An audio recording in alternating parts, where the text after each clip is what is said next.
Nesse próximo domingo, vamos celebrar nossos heróis, os grandes vencedores do céu e da terra. Essa imensa multidão de santos, na sua imensa maioria anônimos. Nós vamos celebrar a comunhão dos santos. Nós vamos recordar que a santidade é própria de Deus e a santidade é para todos. É a nossa vocação. As bem-aventuranças são a realização da obra da santidade de Deus na nossa alma, a encarnação de cada virtude e dom que nos assemelham a Jesus Cristo, que é o santo no meio de nós. Ele, o Filho de Deus, encarna perfeitamente as bem-aventuranças e hoje nós olhamos para ele como modelo de tudo aquilo que devemos ser. Mas é claro que a santidade não é fácil. Na verdade, a santidade não é possível. Só Deus pode realizar a santidade em nós, não está ao nosso alcance. Ao alcance dele, sim. Mas o primeiro que Deus nos pede hoje não é, inclusive, simplesmente querer a santidade. O primeiro passo é querer a santidade. Porque muitas vezes é difícil querer ser santos, mas querer o que Deus quer. Querer ter no coração essa vontade de Deus da santidade é o primeiro começo. E Deus se encarregará de colocar em nós esse desejo contínuo da sua vontade para nós. A composição de lugar é o monte das bem-aventuranças, onde nosso Senhor se encontrou com a multidão e convidou a essa multidão à santidade. Por isso, hoje nós estamos diante de um encontro com o Senhor. E do mesmo modo como fez a multidão, nós queremos olhar para a face de Cristo, nós queremos ver a sua luz, nós queremos estar em oração para acolhê-lo também como modelo daquilo que nós devemos ser e fazer com que cada um dos seus ensinamentos se torne vida na nossa vida. Nosso Senhor nos oferece uma perspectiva positiva do que são as bem-aventuranças. Talvez no primeiro olhar elas pareçam negativas, falam de aflição, elas falam de pobreza, falam de perseguição, mas elas na verdade nos indicam um caminho seguro e não nos indicam defeitos ou não nos indicam problemas ou coisas que não devemos querer, pelo contrário, elas têm uma lógica diferente da nossa lógica. E é por isso que é importante que peçamos ao Senhor que nos faça compreender qual é a lógica do coração dele, para querer então o que ele quer e então querer sobremaneira aquilo que ele mais quer para nós, que é o céu e as realidades celestes. Quando ele fala, por exemplo, da pobreza de espírito, não é não ter nada, é ter tudo. É ter o coração livre para possuir o essencial, o reino. Essa pobreza corresponde, na verdade, à humildade.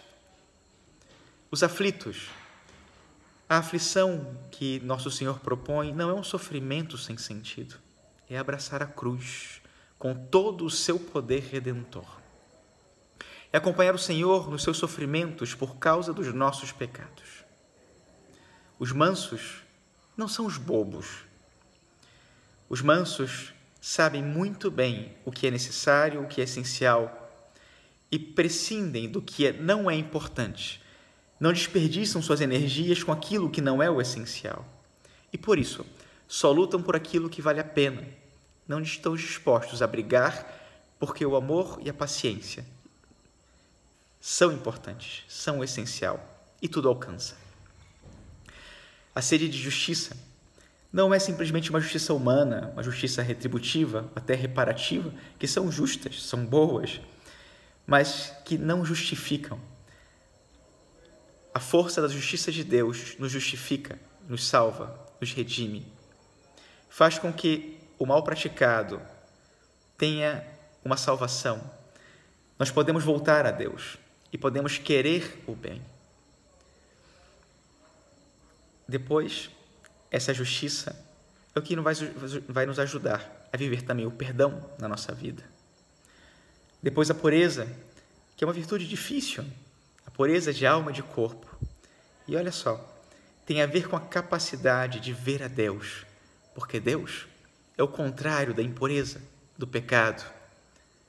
O pecado cega, o pecado suja. Depois a paz que não é resignação, a paz que é uma conquista, é a presença de Deus, da salvação, de ordem. Quem promove a paz é porque Deus está nele. Depois a perseguição, esse último passo, essa última bem-aventurança, quando o próprio mundo se volta contra nós, temos um sinal de que estamos no caminho certo e de que não há nada mais que nos resta no mundo, só querer o que Deus quer, o céu. Quando o mundo nos persegue, temos mais certeza de que estamos perseguindo o céu e devemos persegui-lo com mais força ainda. Nós gostamos muito de falar na nossa vida de nós mesmos. Deveríamos ter mais alegria em falar dos santos, em falar de Deus, em falar das obras de Deus e tudo aquilo que Deus realiza na nossa alma. Peçamos ao Senhor hoje, por intercessão de todos os santos, que Ele e tudo o que Ele faz estejam no nosso coração e na nossa boca, e nós o louvemos e agradeçamos sempre a Ele por tudo isso. E peçamos que Ele nos faça, hoje e sempre, santos.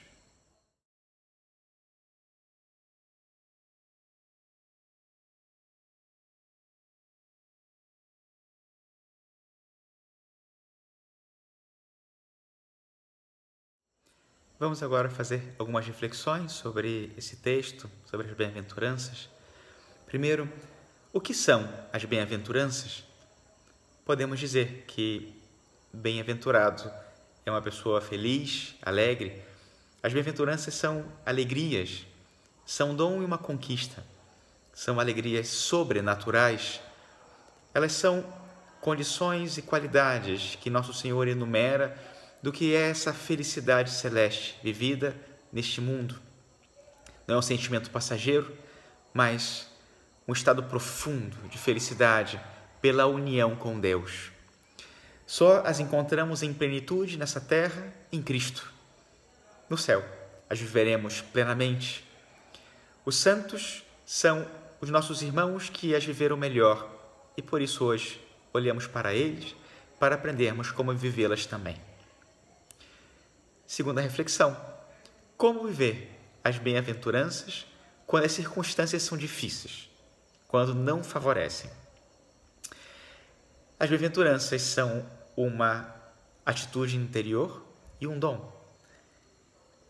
Elas devem depender muito mais das nossas atitudes, portanto, e de Deus, que produz a sua graça em nós, do que das circunstâncias propriamente.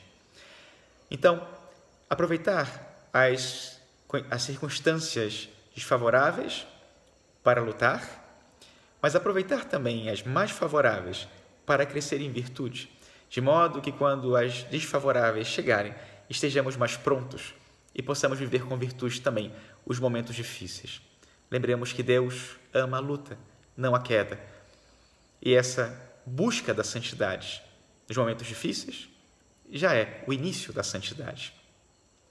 E terceiro, como vivê-las, como viver as bem-aventuranças quando as circunstâncias sim favorecem? Bom, tampouco é fácil viver as bem-aventuranças em qualquer momento da vida, sempre supõe um esforço. Todo ato virtuoso supõe um esforço. Então, difícil ou fácil, tem que ter esforço. Podemos buscar esse cultivo das bem-aventuranças na oração, no exercício das virtudes, buscando cultivar a amizade com Deus, vivendo a caridade, cultivando todo tipo de desapego das coisas, das pessoas, dos afetos, de si mesmo, de maneira especial e dos próprios planos, buscando em tudo a vontade de Deus. E, finalmente, podemos ter em conta que as bem-aventuranças são um dom de Deus, elas são fruto da ação da graça em nossa alma. A santidade é Deus, é algo próprio de Deus. Para que sejamos santos, Deus tem que nos fazer santos. Por isso, é necessária a ação da graça e necessária a nossa correspondência. As bem-aventuranças não são fruto da sorte, são fruto de um esforço e são fruto de uma abertura, são fruto da ação de Deus, mas requer que nós estejamos sempre abertos ao dom.